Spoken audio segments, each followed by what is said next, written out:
নমস্কাৰ মই মজিদ বন্ধুসকল বলগতা চাওক আজি 9টা গুৰুত্বপূৰ্ণ খবৰ।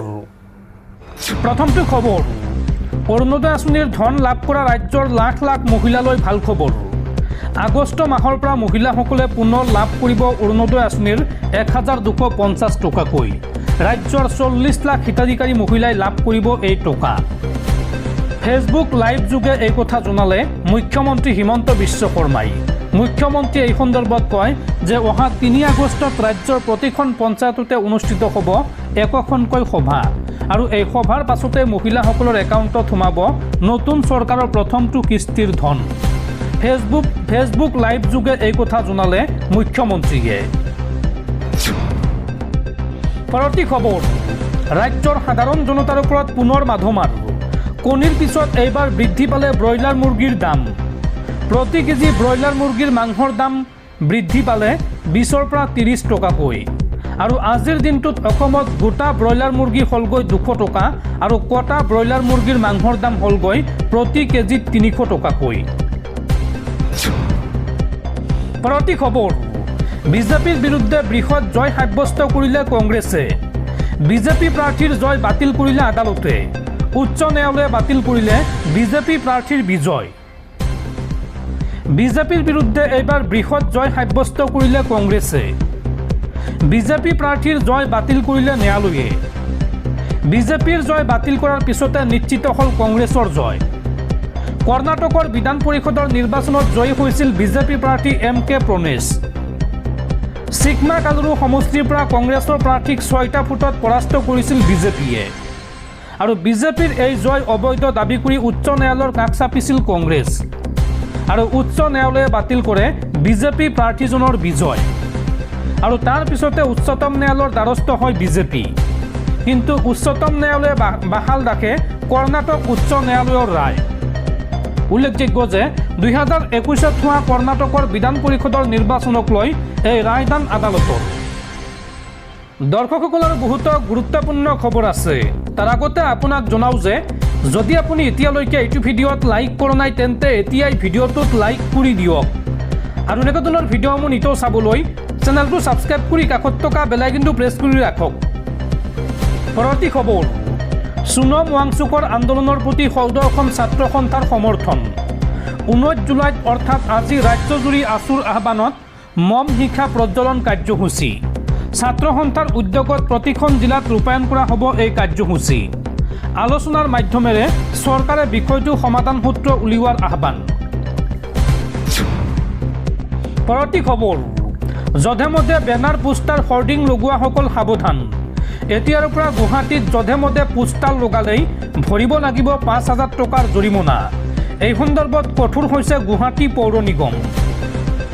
গুৱাহাটী মহানগৰীৰ সৌন্দৰ্য ৰক্ষা আৰু পৰিষ্কাৰ পৰিচ্ছন্নতা অক্ষুণ্ণ ৰখাৰ স্বাৰ্থত এইবাৰ এক অত্যন্ত কঠোৰ পদক্ষেপ গ্ৰহণ কৰিছে গুৱাহাটী পৌৰ নিগমে। এতিয়াৰ পৰা গুৱাহাটী মহানগৰীৰ কোনো ৰাজহুৱা স্থানত অনুমতি অবিহনে পোষ্টাৰ বা বেনাৰ হৰ্ডিং লগাব নোৱাৰিব। যদি কোনো ব্যক্তি বা প্ৰতিষ্ঠানে এই নিয়ম উলংঘা কৰে তেন্তে তেওঁলোকে 5,000 টকা পৰ্যন্ত ভৰিব লাগিব জৰিমনা।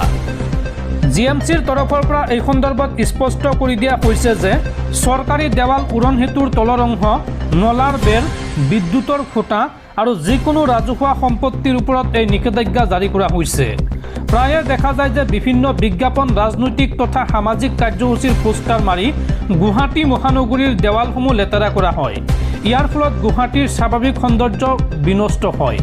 এই কদৰ্য ৰূপ ৰোধ কৰাৰ বাবে গুৱাহাটী পৌৰ নিগমে এই জৰিমনা বিহাৰ সিদ্ধান্ত লৈছে।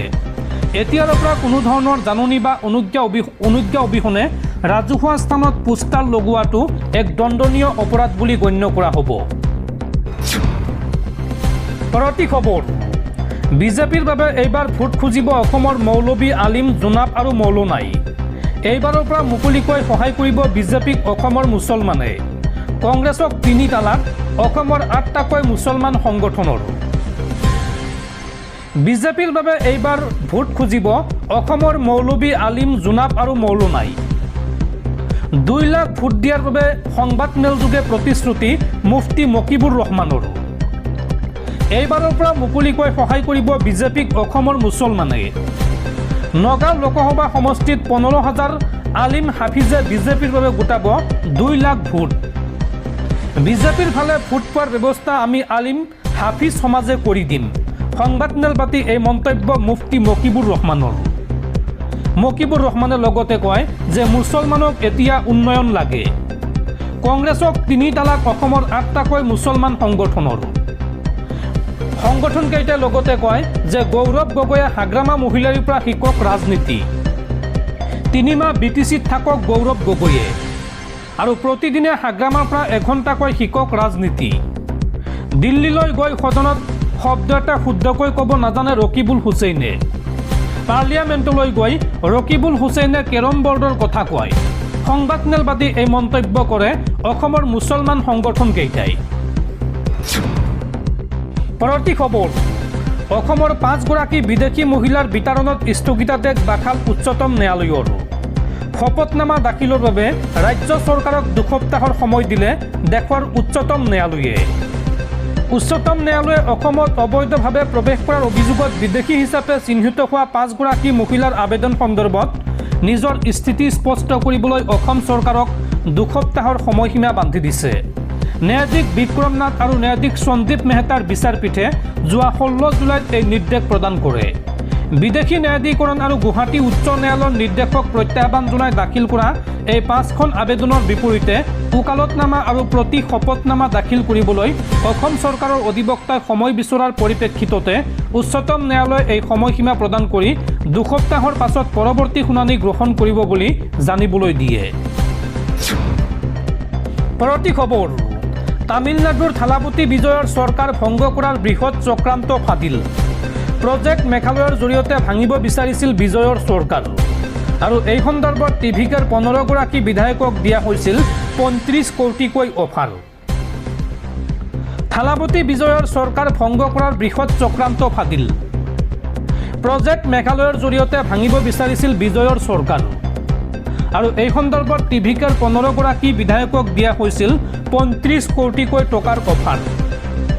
টিভিকেৰ বিধায়ক এন এলায়াৰাজই এই সন্দৰ্ভত দাখিল কৰা অভিযোগৰ ভিত্তিত চলিছে তদন্ত আৰু ইতিমধ্যে চেন্নাই আৰক্ষীয়ে এই সন্দৰ্ভত গ্ৰেপ্তাৰ কৰিছে 9জনকৈ লোকক আৰু অফাৰ নস্যাৎ কৰা বিধায়ক আৰু পৰিয়ালক প্ৰাণে মৰাৰ ভাবুকি দিয়াৰো অভিযোগ উত্থাপন হৈছে।